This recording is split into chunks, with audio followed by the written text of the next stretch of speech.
Welcome to the MuseScore Café. So this is my weekly series where I talk about some aspect of making music using MuseScore. Usually there's a particular topic I'll be talking about or a particular theme to how I'm presenting. By all means, if you're following along and can access the chat, if you're not watching on YouTube, be sure to click the watch on YouTube link so you can get to the chat. Otherwise, the chat's you can't access it. You have to be on the YouTube site. So today is the third Wednesday of the month by my count, and what this means is I am doing my page of the month, where I take a page of music and just enter it into MuseScore, and we talk about whatever comes up, so some real-life music. So I was encouraging people to post suggestions, and the only one I have is one left over from last month to do a kind of an opera thing, and I'm going to put that off the next time because I really wanted to do something instrumental and perhaps piano specific. So that's what I'm going to do. I'm going to do a page of Beethoven Sonata Pathétique is what I'm going to do. So that is going to be the story here, and my rationale in picking this Beethoven example is let me just check my sound. Yeah, that sounds fine. Okay.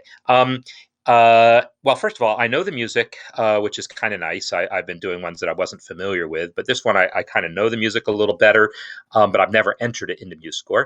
And then also, since this is the month where we're doing the whole jazz piano holiday thing, no, Beethoven is not normally thought of as a jazz musician.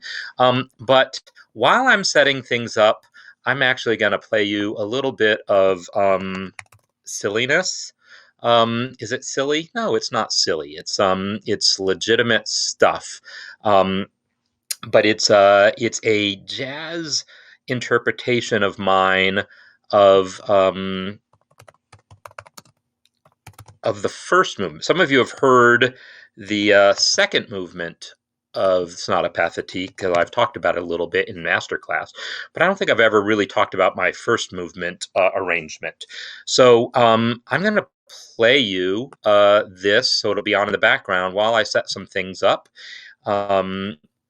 And hope that you find it entertaining. So this is the first section of it is totally by the book. And then after that, it's going to be a little jazzier. So enjoy for a moment and watch what I'm doing here.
there then. All right, so anyhow, hope you enjoyed that while I was setting some basic things up here, and that you could see what I was doing as I was doing it. But this is the really basic things, right? So all I did here was create a new score with file new. I entered a title and all that kind of information, and then chose the grand staff template. And then I added the key signature and time signature from the palette. Um, so that's all I did there. For some reason, I like to do that rather than using the wizard to do those, because it remembers those settings, and the next score I do is not gonna be in C minor probably. So anyhow, yeah, that was a fun arrangement I did. I just sort of worked it up, and just if anyone's familiar with the piece, it's almost like this whole inside joke, in that so much of what I did is based so directly on the original that there was like just so many things that Beethoven wrote this stuff that was like 90% of the way to being jazz. It just needed me to adjust one tiny thing, and then suddenly, hey, look, that sounds jazzy. Anyhow, what I'm going to do here is just enter the first page, because why not? Now, okay, I will say the second page has one and only thing of interest in it, and that's this notation down here where you can see this tremolo. So I'm going to just do that right away so we can see it, and then I'm going to put it aside. This tremolo notation, where you see half notes connected by a beam, is something MuseScore only started supporting relatively recently. And so let me show you how to do that. What it really is, it's what you see in the first measure here. It's eighth notes back and forth, but it's just a shorthand way of writing all that. And so what this really is two half note tremolos. And the way MuseScore does this, if you look at this, you see there's 4 notes in that measure, and we're in cut time, and I know 4 quarter notes are what's going to fit in the measure, so that's what I'm going to enter, is 4 quarter notes. Low C, and then higher C, low C, higher C. Then I'm going to select the first note of the pair, and come over to the tremolos palette, and select the single bar between notes. And now you see it's turned them into half notes with that bar between them. And then I'll do that again here. And now what I'm going to do is select the little tremolo marking and come over to the inspector and change it from default style to traditional style. There you go.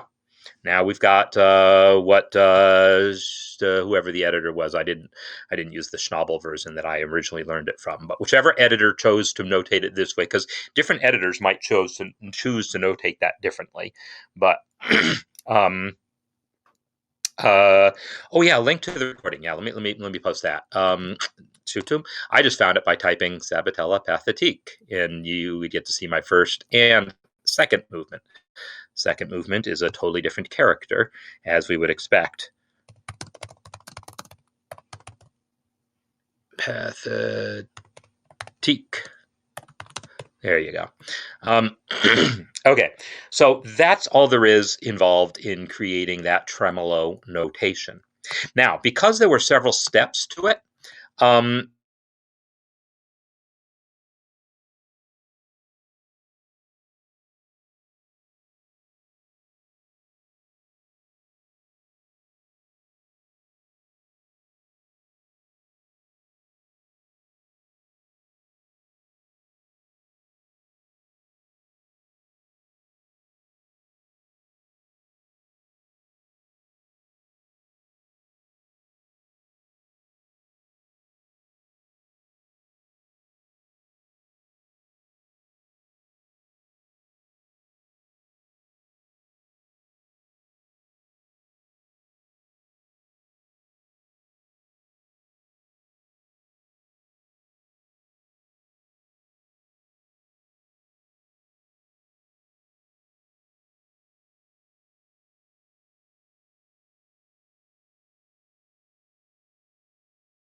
let me know if you can still hear me.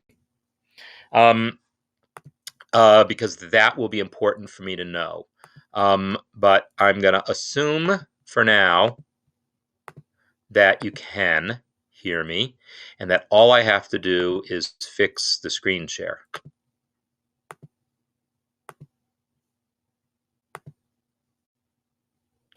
Yeah, I'm having enough trouble with Lightstream lately that I might need to let me change this again because I'm not sure if I remembered to hit the audio button. So hearing is back. Okay, good. You can hear me now. Good. You will be hopefully seeing my screen shortly. So give me a moment.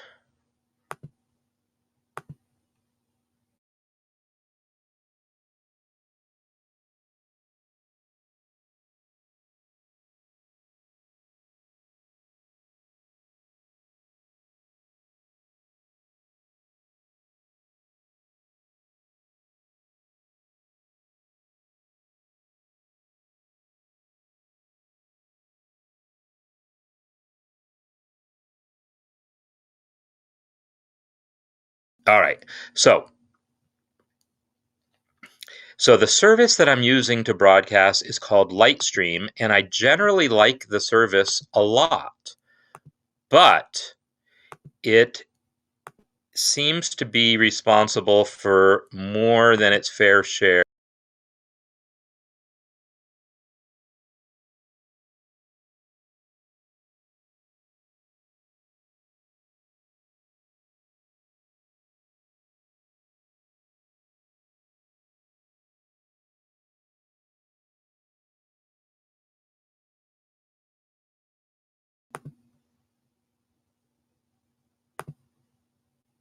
Mm.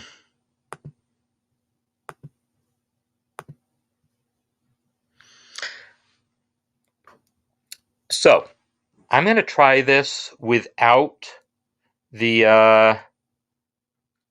audio and see if that works better. So the question is, at the moment when I'm saying this, are you seeing my screen? Yes. So we're not going to get audio here, but yeah, maybe Lightstream didn't like my Beethoven. That is entirely possible. So I'm going to do this. You can hear me. You can see my screen. We're just not going to be able to hear MuseScore, and that's okay. We don't need to hear it for this purpose. So, maybe at the end I'll see if I can get it working again and play it. But for now, the show will go on and there just won't be any playback, and that'll be fine. So, someone please confirm that everything is fine from your end, but yeah, it seems fine from my end. So, okay. So what I'm going to do now that I've done this whole thing, so what you missed was me entering some of this, these tremolos, and I don't know how much of the process you missed. So I'm just going to do it really fast. I'm going to enter 2 quarter notes, and then I'm going to select the first 2 quarter notes, and then I'm going to come to the tremolos palette and click the little tremolo between notes icon. And then I'm going to select the tremolo marking itself, come over to the inspector, and change it to traditional style. And there's my tremolo. And then I can just that little region there and press R to repeat it, because that's what the thing does, right? So that is what I did. So yeah, unfortunately you won't hear it, but we don't need to hear it. You heard me. Why do you need to hear MuseScore play it, right? And I played that first page pretty well, exactly as written. So anyhow, later on I'll see if I can try again to get the audio working, but my guess is it's just going to crash again, so I'm not going to bother. So anyhow, that's how you do the tremolo. That is the only thing of interest on the second page. Actually, let me undo that and let me just copy it and stick it down somewhere at the end in case I want to come back to it later. Oops, did I not copy it? Copy. Control C to copy. Come down here somewhere to the end and paste. There we go. Nope. bottom staff. Paste. All right, there we go. All right, so I really don't want any of this business. I want to get the beginning in here. So I'm going to flip back to my PDF, which now is going to need to reload.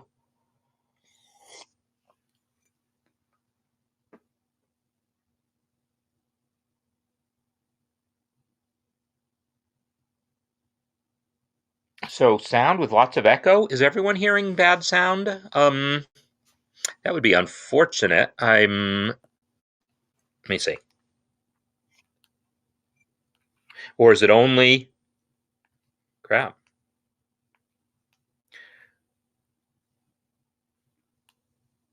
So sound with lots of echo? Yeah, okay. Maybe it's just while I'm entering notes that's a problem. Anyhow, so I'm going to go back to my score here, and I'm looking at this thing. And again, I talked about this in office hours yesterday about entering like only as much as you can remember. What I'm going to have to do here is flip back and forth between my PDF and MuseScore because I want you to be able to see what I'm doing. If I were doing this for real, I've made this comment before, I would normally have this printed or on a separate screen, like a separate tablet or something showing me the music, so that I don't have to keep flipping windows. However, whether you're flipping windows or flipping your eyes between another screen and this screen, or a piece of paper in this screen, or the piano in this screen, it's still a mental adjustment. So I want to minimize that. I want to do chunks of information. So I know this thing is one, and then da dum da dum dum. So it's dotted 16th, 32nd, dotted 16th, 32nd, and I'm going to enter the right hand first. It's a C minor triad, and here's where knowing theory, being able to analyze what's happening, means I don't have to think about every note one at a time. It's the whole C minor triad with C on top, and then only the top two notes, and then the G triad, the C minor triad, and then this diminished chord. So that's how I'm conceiving of it, and I'm just going to go ahead and enter it. You ready? I'm going to flip over here and see how much of that I can remember. It was a quarter note, E there, C, and then it was tied to a dotted 16th. So I'm going to select dotted 16th, 3 for 16th, dot, and then plus for tie.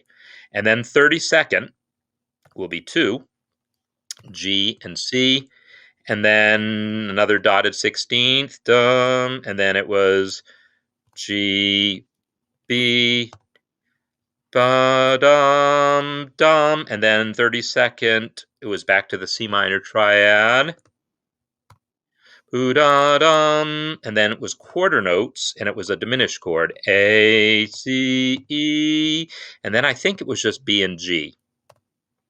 Whoops, B, B, D, and now I'll look back and see if I got that right. Oh, and that last one is only an eighth note. So I'm going to hit Q to shorten it. All right, so there's my my right hand.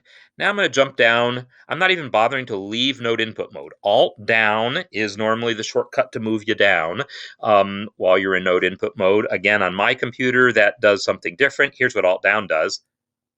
Ooh, Alt down did not what I expected. Yeah, I guess it's page down. It just has to be page down. But so for me, I just use the left bracket to go down. And by the way, if you haven't customized shortcuts before, Edit, Preferences, Shortcuts. This is where you can customize your shortcuts if you have trouble remembering one and think changing it would help, or if there's a command that doesn't have a shortcut and you want to add a shortcut for it, that's how you do it. All right, so now the left hand has exactly the same rhythm.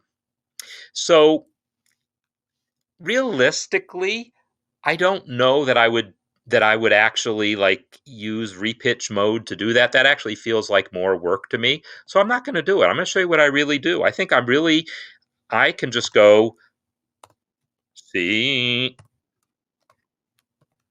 It's that octave, right? Yep. And then it's tied to that. And then da da da da by singing it. Whoop doo, and then dum, dum, and then quarter note, F sharp, and then whoops, for there we go. So there's my first measure. Okay. Good, I'm glad I'm getting confirmation about sound being good. Peter was asking about the tremolo, and sorry I missed that. No, I don't like this old style marking. This they call it traditional because tradition meaning like this is how it was done hundreds of years ago. This notation isn't used so much anymore. It is used some, and it's really specific to piano. Most other instruments do not use it. So I don't particularly care for it, and I don't use it except when I'm copying someone who did it. Is my answer. But whatever. It's a personal decision based on your, if you're working for a publisher who uses it, then by all means you use it. If you're copying an edition that used it, by all means you use it. So it's kind of up to you, but for most instruments, most editors do not use this old style anymore. Okay, so the next question that is going to come up here is, do I stop and enter markings or like dynamics and slurs, or do I go on? And part of that is going to come down to how much of that am I going to want copied? Like I see that there's some slurs here, but they're different slurs there. I think I just want to copy the notes first and then pitch them. I said I don't do that normally, but I think I am going to do it here. So I'm going to copy this measure and just press R to make another copy and R to make another copy. And I'm not going to use repitch mode here. I'm going to actually use the diatonic transposition. I'm using Shift Alt Up, or in my case, Shift Alt Bracket. That's something I was explaining or trying to explain when I think the sound went out. Da da dum, and I'm just gonna like da, da, da, da, I don't know if this is really the most efficient way to do it or not, but sometimes it's not worth worrying about what the most efficient way is because the time you spend worrying about it, you could just be doing it, right? Man, it's taken me a long time to learn that lesson in life. I used to be, and sometimes still am, the guy who wants to get out of doing repetitive work by designing a system to do it automatically. And yeah, sometimes it's just not worth the effort. Sometimes just doing the dang thing is easier. So I don't know. Um, but then I've got this guy needs to be, whoops, wrong measure. This one needs to be a D, so I move it up until I've got a D, and then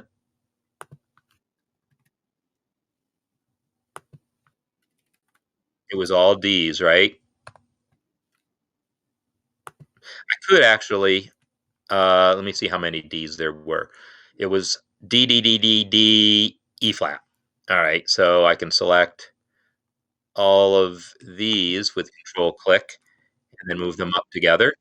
And then this guy becomes E flat. And then what else do I have? B, B, B, B, C.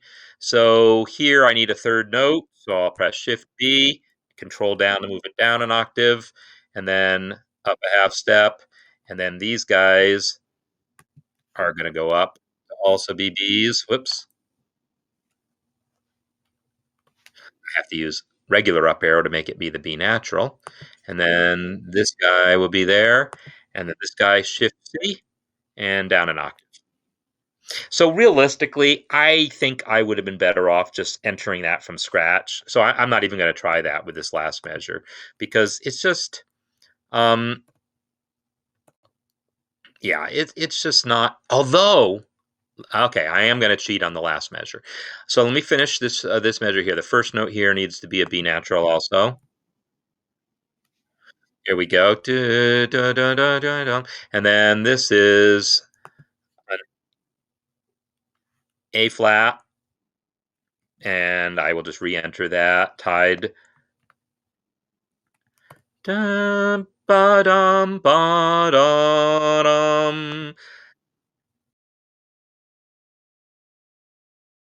A flat, bum, bum, bum, and then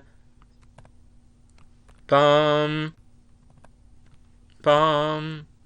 All right, so uh, I've got the pitches in here, and yeah, that took way more time than it was worth. Oh gosh, green black again. Yes, I missed the A flat. I just saw that. So I will once again. So this is going to be just one of these annoying days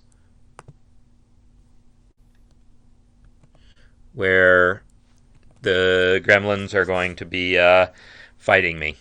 So, yes, I missed the A flat, which I just realized. So I'm going to add that in now.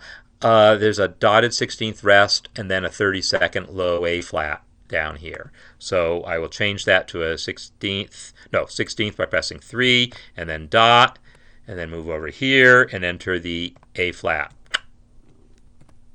There we go. Now, there's all sorts of markings that I haven't entered. Slurs, dynamics, courtesy accidentals. Frankly, I'm not going to mess with that because it's another one of these switching too much things. It's like when I'm entering notes, I just want to be entering notes, and then I'll go back and get the other stuff in another pass. Usually, that's me. Sometimes I don't work that way. If it's not music I'm familiar with, I'm more. Is this true? I think it's true that I'm more likely to enter all the markings as I go.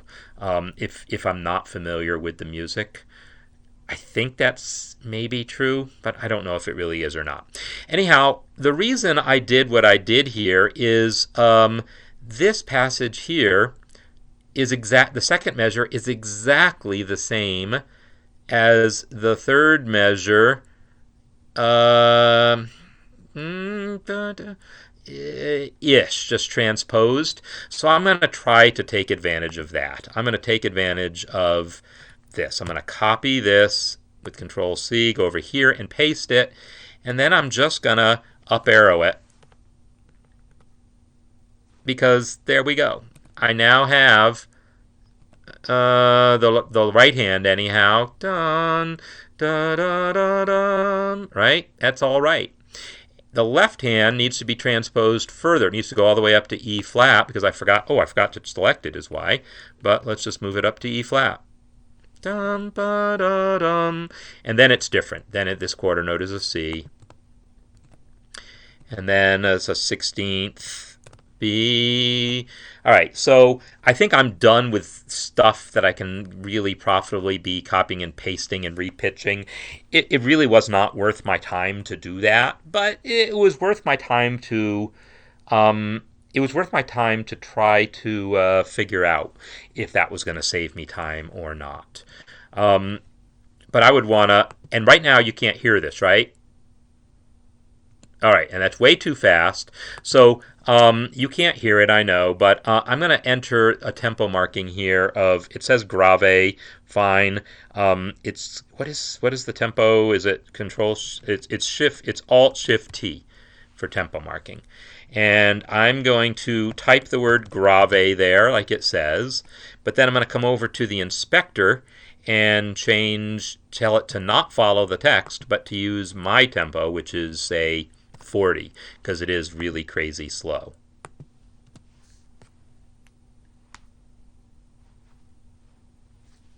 Yeah, okay, that was about the right tempo. So I know you can't hear it. But if I try to get the audio going, I will lose the picture again. I'm just afraid of that. You don't need the audio for this. But at least you could see by how fast the cursor was moving that it is slow, right? All right, so I'm going to actually play this measure just to convince myself that I got the notes right. The same business at the end of the second measure. I'm missing that little pickup, E flat, so dotted 16th, 3 dot, and then E flat. So let me just keep going with the top. It's D, G, D. So here is where literally flipping back and forth is way less efficient than if I had a second screen. What I could do is actually, and maybe I'm going to do this now, I'm going to resize my window so I can see them both. I don't do this often, so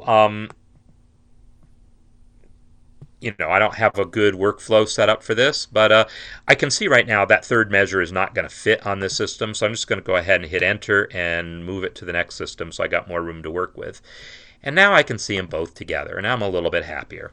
So I go to note input mode, come over here. Yeah, I'm much happier now. 3, D, G, D, and then a 30-second rest, 2, 0, and then 30-second note,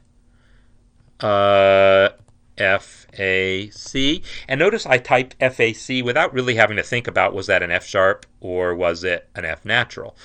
I know it's an F sharp because early in the measure it was an F sharp, but it was a long time ago that I entered that. I might have forgotten it by now. But that's one of the nice things about keyboard entry as opposed to keyboard or mouse entry as opposed to MIDI entry is I don't have to remember what the pitch is. I just have to remember I just have to see what it looks like. And I can see I'm copying an F, so it's an F. MuseScore takes care of it for me, whether it's an F sharp or not. So next, F-A-D, dotted, and then my F-A-E.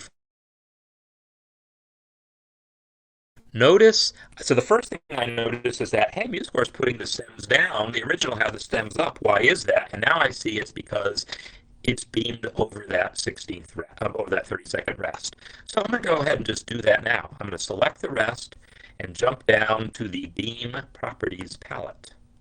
And then I will click this icon that says Beam Middle, and that forces the beam over the rest. And then that also gets the stem direction the way I want it. And while I'm at it, I'll do the same over here. I'll change that to a 30-second and click the beam middle. And now I can enter the rest of my notes. It's an E flat, and then dotted 16th D, 32nd C. And since I'm still on the bottom staff, I'm just going to stay on the bottom staff for a minute. Quarter note C, and then eighth notes, B, and then B flat, C, E natural, and then still eighth notes, A flat, C, F, and then a rest.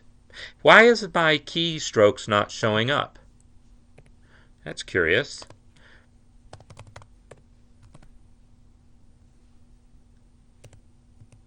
Oh, you know why? Because I moved the window, and it doesn't like that. Sigh. Heavy sigh. Yeah, it's just the way it is. You're not going to get to see my keystrokes, so I'm just going to talk through them. Because, yeah, that's, yeah, the keystrokes are probably showing up. Let me see if I can rearrange which window is where, and if that will make it any better. If I move this here, there's my N.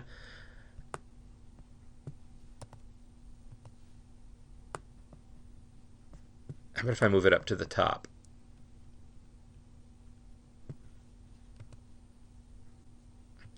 Yeah, that's not going to be as convenient, but let me put it about here, and now you can see it. And if I scroll just so, you'll still be able to see them both. All right, now we can see everything. All right, good. So now I want a quarter note, low B flat, low, lower, shift B to add another one.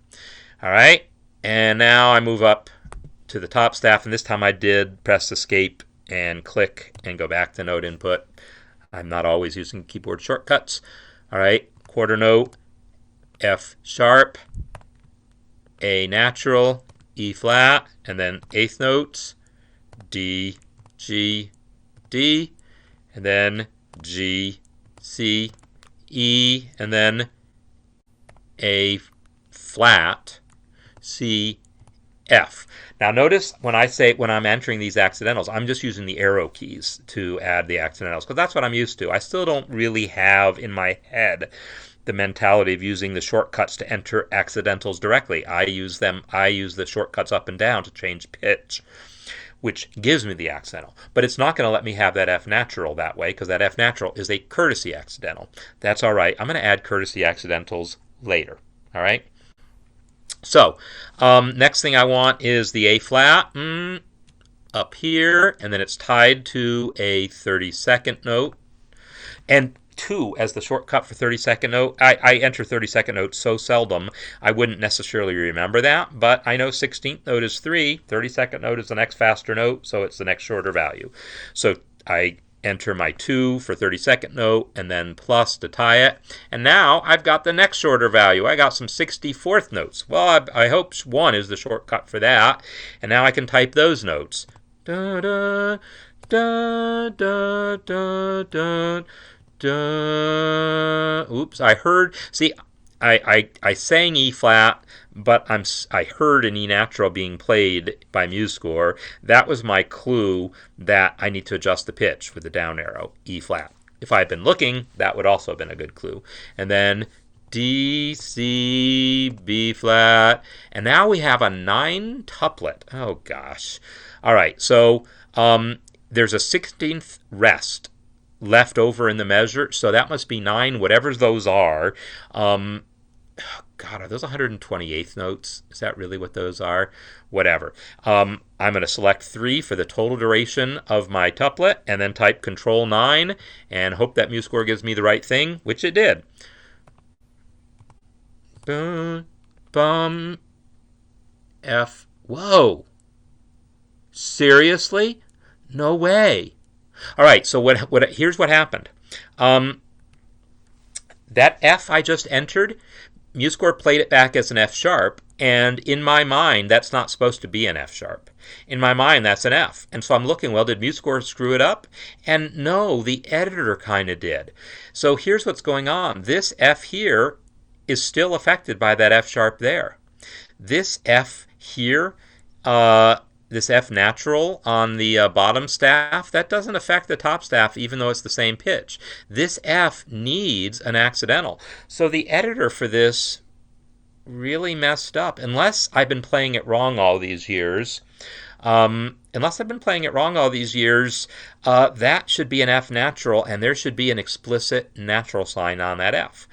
And I don't think I've been playing it wrong, because this is a B flat 7 chord. B flat, and then A flat, A, and then A flat, G, F, E flat, D, F, A flat, F, D. I mean, it's just an arpeggio of a B flat 7 chord. There's no way Beethoven... no, there's no way Beethoven meant an F sharp there. He did not mean an augmented chord. So, yeah, editor left out a natural sign, is what I say. So I'm going to correct the editor's mistake for him and move on. I am curious if, whoops, F, D. I'm curious if all editions or most editions make that same mistake, if they're all assuming that somehow the left-hand F carries over into here. Because, see, this F isn't even an accidental. This F in the left hand was just a courtesy well, and yeah, he's thinking of it as canceling the F sharp and the top staff, but that is not good practice. So yeah, not good practice on behalf of whoever the editor on this guy was. But in any case, I got my notes right. Zooming out a little bit, I'm noticing now that the original version managed to get both of those measures onto one system, and I can't. So although I'm going to hit enter right now, because I know that's going to be the end of my system, but I really would like to get those onto one system. And I don't want to have to fight to get it done. So here's yeah, but the F5, the F natural up here does not affect this F. This F still should be F sharp, really. And in any case, it would be ambiguous at best. So a courtesy accidental would be appreciated even if I were believing that this F affects that one. But it really shouldn't. So in any case, I want to now squeeze all this onto one thing. And yes, I can use... MuseScore has these stretch commands that you can use to individually compress measures. But I don't want to do that. I don't want to individually compress things here because I'm going to have to be doing this over and over again. This page is going to be tight. So I'm going to go to the global settings here. I'm going to go to Format, Style, and Measure. And I'm going to change the spacing setting here to be the minimum. This is now going to make me happy. Just by making it the minimum, 1 is the minimum setting, it allows it to fit. Sometimes I might also, let me go back to that same dialog, format style, I might have to go and decrease this minimum note distance. I prefer not having to do that, but I am going to do it here because I anticipate I might have trouble later. So I'm going to reduce the minimum note distance to 1. I'm not going to make it 0. There's no case in which I'm going to want the notes literally touching, but I will reduce the minimum note distance to 1, and that will allow me to fit more on a system than I otherwise could. And then I'll just make sure I add breaks where I need them. And I'm gonna be doing that anyhow. So good. Now I can widen this again.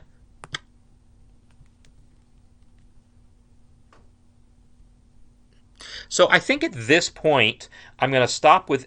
Actually, I'm not going to quite stop with entering the notes. I'm going to enter the next measures because there is I want to show something really kind of useful here. In measure 5 here. Right hand, I have 8th note E flat, and then an 8th note E flat, E flat, and for whatever reason he chose to break the beam there. I guess the editor chose to do that because it's like starting a new phrase. Like this is the last note of the previous phrase. This second E flat's the first note of the second phrase. I don't love that decision, but I will respect it. I'm going to correct his errors, but I'm not going to change his subjective decisions. So I'm going to say I can either use the no beam to say no beam or start a new beam. That either of them will have the same effect here, because that's that there wouldn't be another note beamed to it. But actually, I am going to change it to start beam here, and I'll tell you why. It's because if I ever changed my mind and wanted this to be 2 16th notes, I do want them beamed together. I don't want those 2 16ths to be unbeamed. I just want it to start a new phrase. So start beam is conceptually the right way to do it. Because it's an 8th note, that's going to be all there is, because the next group is going to be beamed anyhow, because that's just the rules of notation. So yeah, I'm trying to make it look relatively as much like the original as possible, but within the realm of, like I said, I want to correct out and out errors. I'm not going to I'm going to try to stick with his decisions as far as things like where to break beams.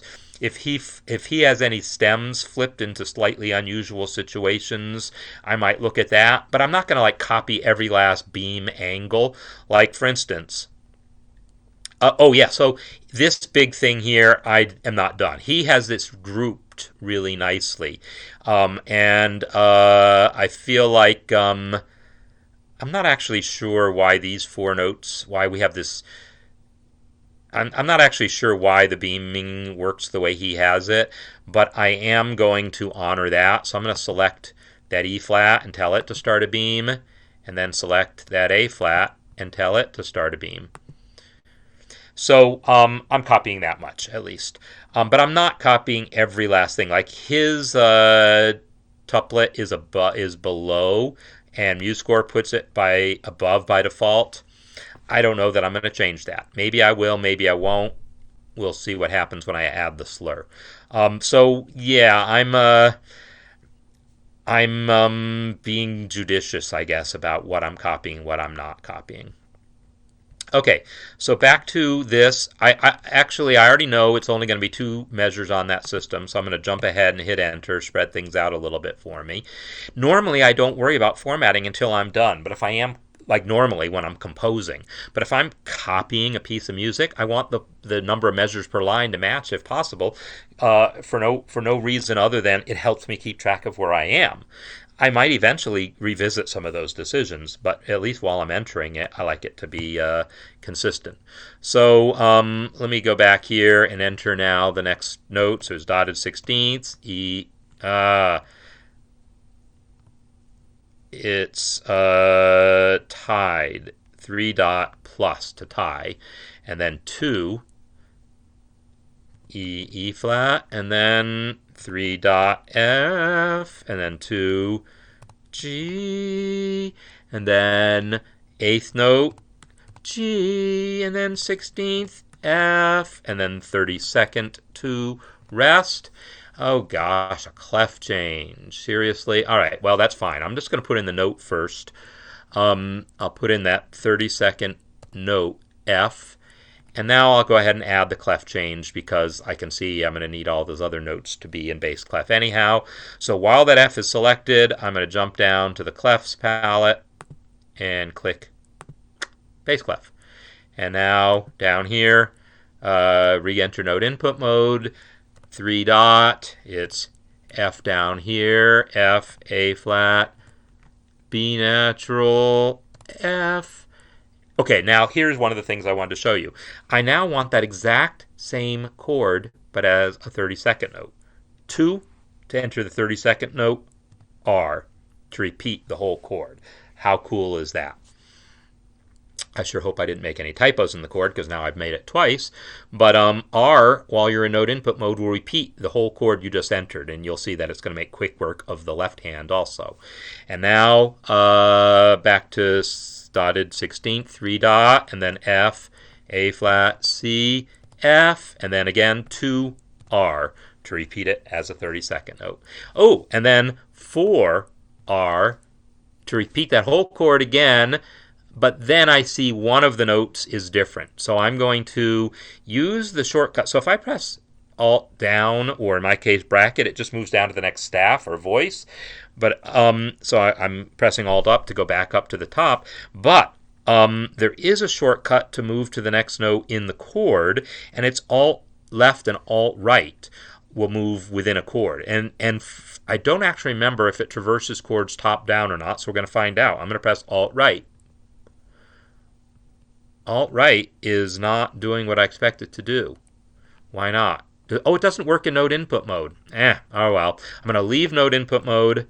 Now type Alt right, and then push that guy up a step. Okay, so there's that, and then I can come to my lower staff and enter those notes, and it's a 16th, 3, E flat, and then a chord, E flat up here, G, B flat, and now R, R, R, R, R, R. See how cool that is? And then E flat, A flat, C, R, R, R. And then D down here, D, and then R. How fun. And then C, Shift C, R. It's just so cool. And then B, Shift B, and another up arrow. And then again, I need to break that beam, and so here's where I make that point. There is a difference between no beam and start beam. This B flat here, that chord starts a beam. It's not no beam. It does get beamed to the next one. It just isn't beamed to the previous one. So yeah, so the R shortcut is fabulous. We stole it from Sibelius. A lot of things in MuseScore were borrowed or stolen from, borrowed. We took the idea from Sibelius, and Sibelius actually uses that R command for a lot of things. And people who use power users of Sibelius have found all sorts of like really interesting, clever ways of using R to get away from doing other things that I think Sibelius makes harder than necessary if you don't have the R. MuseScore is more efficient at enough things that you don't need the R as much, but man, is it a time saver for things like that. So I've gotten a whole bunch of the notes in. I now feel like I want to get some of these markings. So I am going to come back to the top of the score and just start entering some of these markings. So I see now that he's got this sonata number 8 kind of in the margin here. Okay, why not? So in order to put that text there, I'm going to need a horizontal frame for that purpose. So I'll select this measure, and then on the frames and measures, I can click the horizontal frame, and this gives me a frame. Now, I don't necessarily need the indentation. See, it was indented even without the frame, because normally that's what you want.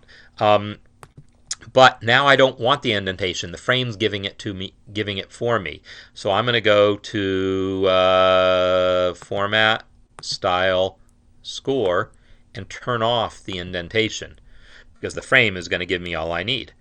And now I can double click that thing and use Control Arrow to widen it about as wide as I think I need. And then I'm going to right click in this thing and say Add Text and type Sonate N period.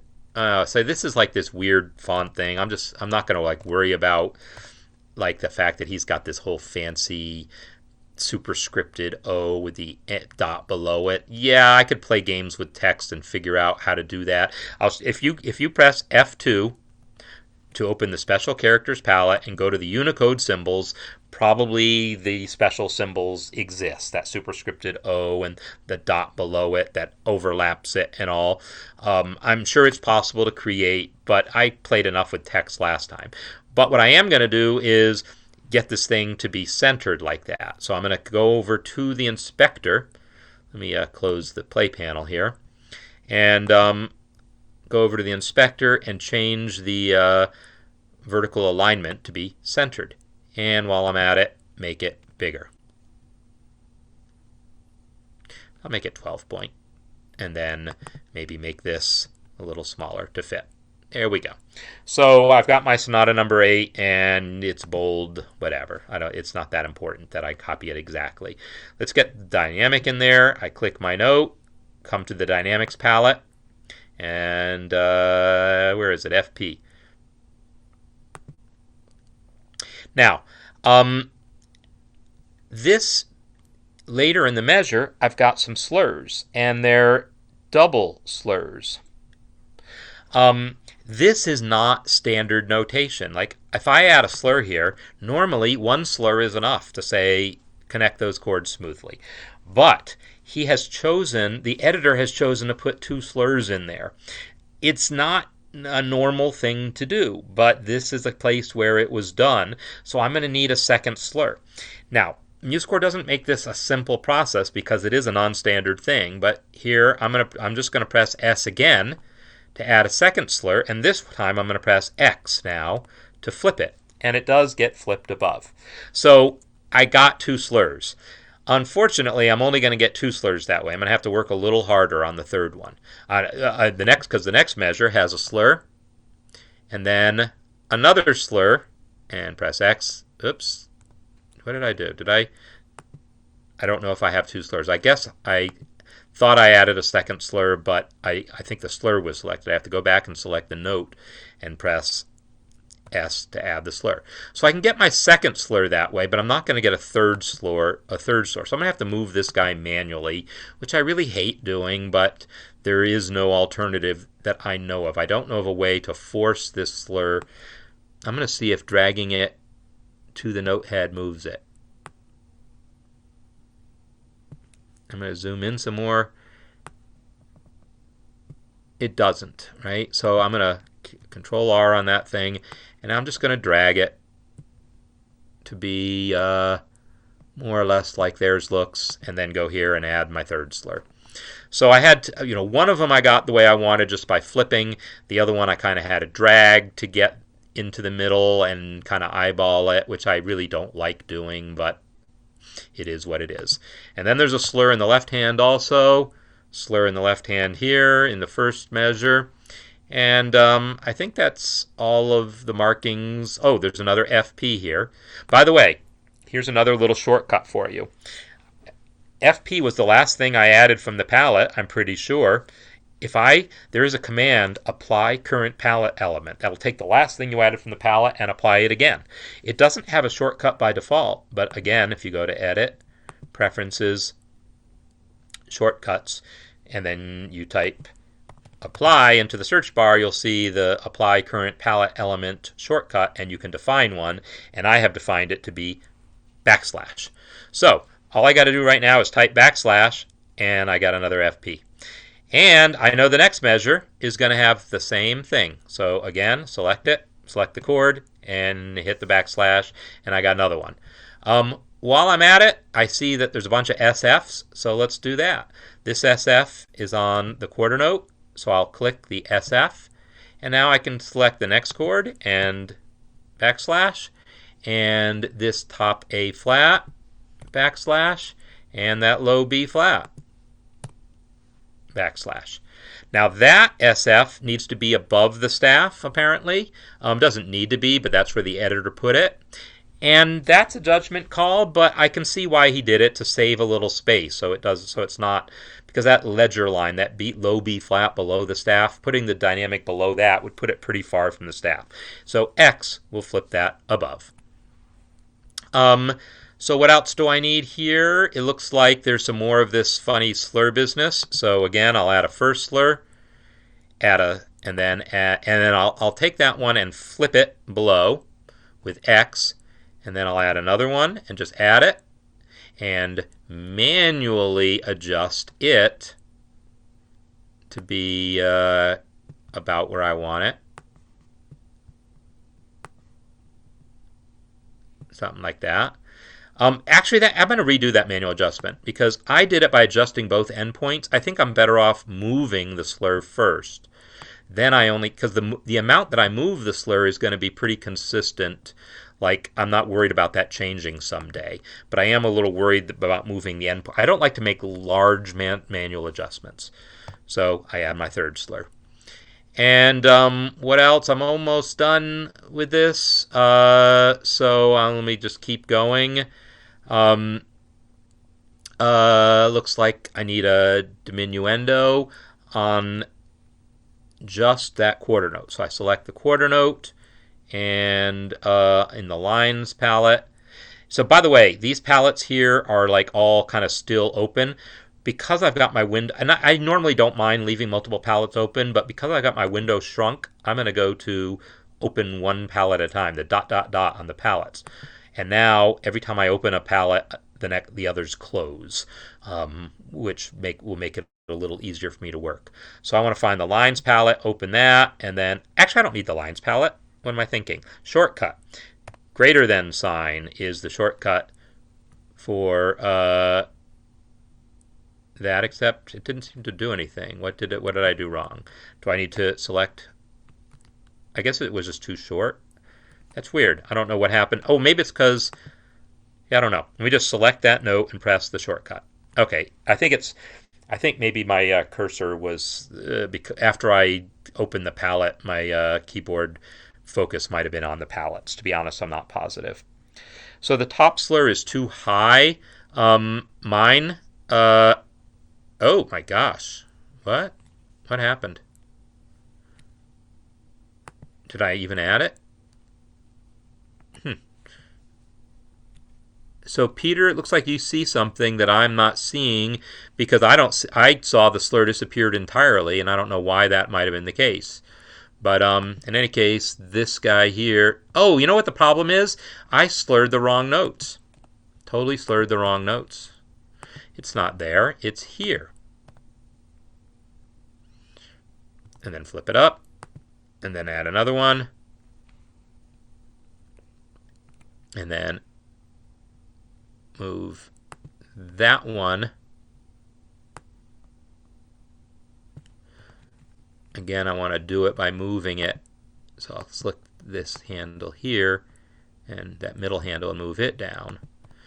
So, and then again, I can kind of finesse the endpoints. But I'm not going to worry about this sort of finessing until I'm completely done, because every time you change anything in the score that shifts the width of a measure, like when I add courtesy accidentals and all, that's going to get messed up. So then I need a P here, so I will close this and go back to the dynamics palette, P, and I need a dot, a staccato dot there, select, Shift S, does that, and then I want the word crescendo here. So that's on the lines palette, even though it's not really a line, it acts like one. And then I can double click it and shift left to shrink that line down until it's only is the minimum length. All right, and then there's a big old slur from this G all the way to the end of the measure, D. And he has a secondary slur, a slur within a slur. He's doing that because this is like old school stuff where we put slur marks on our tuplets. We don't do that so much anymore, but fine. I'll copy that, and I'll take that 9 and press X to flip it below also. And then I will take this slur and move it out of the way of that 9, because that's one of the things that MuseScore doesn't get right automatically.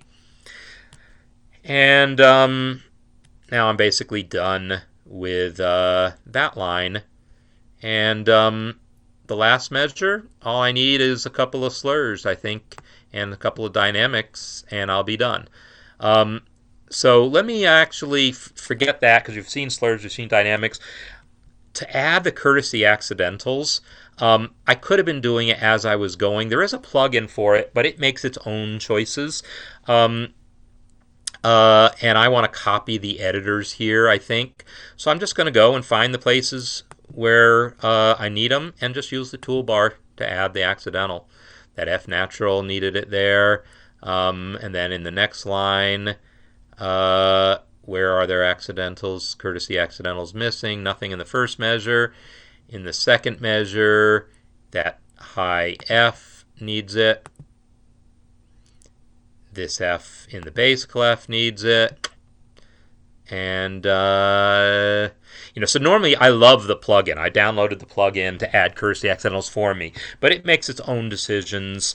And they're good decisions. I usually trust them in my own music. But for the purpose of this exercise, I wanted to copy the courtesy accidentals that were in the original. So I think I have it. And since there's only that one thing left, let me just go ahead and add those last few dynamics. Dynamics, there's a P here. There's a double F right after the bass clef. There's a slur on that G, and again, it's one of these funny double slurs, and bing, I'm done. So, I'm not done with the whole page, but I'm done with, as far as I've gotten. Oh, so you're talking about this slur here being too high. So this is a judgment call. The normal rules of notation call for slurs to be on the stem ends when they're on the stem side, because normally slurs go on the note head side, but not necessarily. The rules are more complicated than that. So the fact that there's two slurs in there at all is already weird. But yeah, so this rule that putting the slur all the way above like that would be correct if there were only one slur. But I would say because we're using two slurs, that's probably why the editor chose to move it in closer.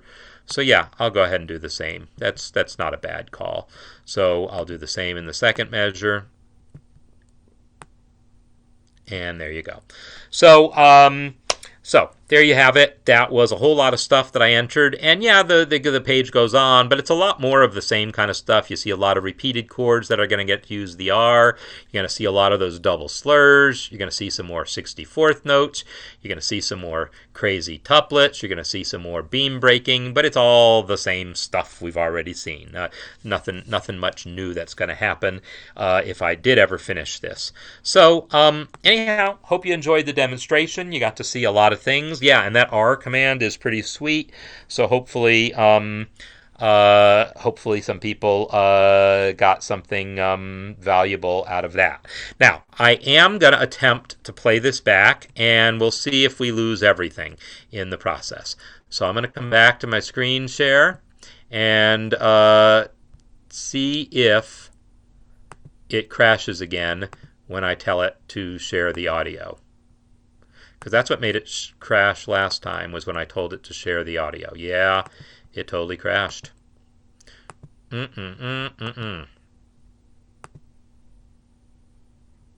then I come down here, share audio. Ooh, maybe it's going to work. So, question is, are you going to hear this? Nope. Okay, we'll find out. My screen went black for a moment. Is it still black, or can you see? Audio. Ooh, maybe it's going to work. No, you're not. It looks like you're not seeing anything anymore. Are you going to hear this? But are you going to hear it? My screen went black for a moment. Is it it still black? Or can you see?